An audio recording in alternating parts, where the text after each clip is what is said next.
So Colonel Harlan David Sanders, you know him as Colonel Sanders, born today, September 9th. He was born in 1890. He died at the age of 90 in 1980. So Colonel Sanders was, of course, best known for the founder of the fast food chicken chain, Kentucky Fried Chicken, or also now known as KFC. And he became a brand ambassador in later life. And for the last 20, they said for the last 20, 25 years of his life, he continued to only wear that white suit out in public. He would only wear that either. He was like the new Steve Jobs. This Exactly. is his uniform, right? He knew what to wear every day. He just had to bleach his hair and mustache, they said, as he got older. They said his name and his image are still symbols of the company.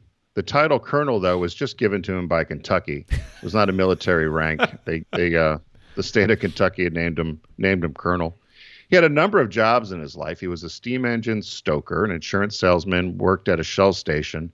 He began selling fried chicken from a roadside restaurant in North Corbin, Kentucky, during the Great Depression. And his big secret was that he said he had a secret recipe, and he had patented this method of cooking using a pressure fryer because it was quicker. And then he came up with the idea of franchising in 1952. It's the first Kentucky Fried Chicken franchise opened in Salt Lake City, Utah.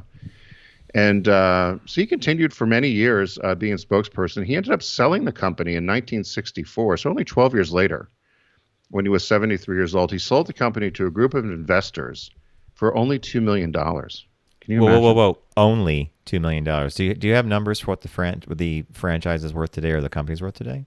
Yes. So today it's, by the time of his death in 1980, there were estimated 6,000 KFC outlets in 48 countries with a value of $6.2 billion. So it probably wasn't a good idea to sell. He sold it and they've maintained operations and control of the Canadian franchises. But obviously the population not as big as that in the U.S. And in later years, he was very critical, even though he wasn't part of the company, but he was still used his image and he was still used in marketing. They said as late as 1979, so a year before he died, he would make, certainly not sanctioned by the owners, but he would show up at these Kentucky Fried Chickens in his outfit and make these surprise visits. And if he was disappointed with the food, he would yell out "goddamn slop" and throw it on the floor. So he was sued because he was very critical of what he felt that the new owners of Kentucky Fried Chicken were bastardizing his recipes and trying to cut corners, and it wasn't good. He said the gravy tastes like wallpaper paste. He said it only cost him 15 to 20 cents to make. Sounds like he was quite a character. Yes. He's one of these guys. He died of leukemia in 1980. In 1980 at 90 years old. But the one issue with him, he's one of these birthdays that we do where I'm giving a very, very Cliff Notes version. You can go, there's reams and reams of information about him and how he started the franchising. But the one thing that stuck out to me, and it's kind of threaded throughout the bio here, is he got married. His daughter tells the story that he got married and immediately felt that his wife wasn't able to keep up with his excessive demands in the bedroom. It's probably why he's friends with Falwell. It says he was friends with Falwell and Billy Graham. So he brought in a mistress.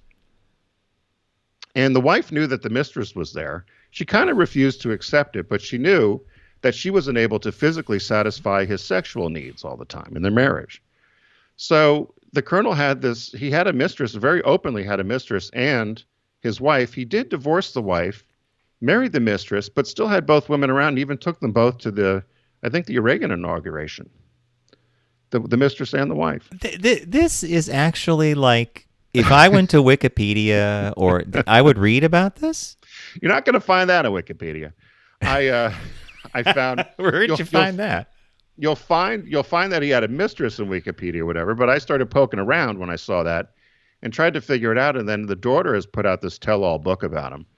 And I'm thinking that's the mistress there. If you look in the video where he's shoving that chicken leg down her throat.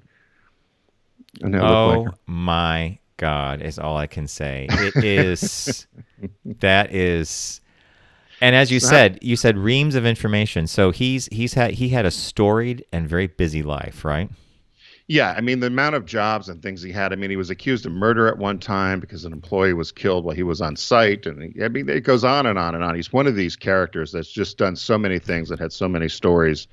and stops and misses. And Could you imagine being a franchise owner and one of your staff, like, intercom goes off, the colonel's here. and, Colonel said, and well, this he's is not after supposed to he be the sold crazy coot. yeah, the colonel's here.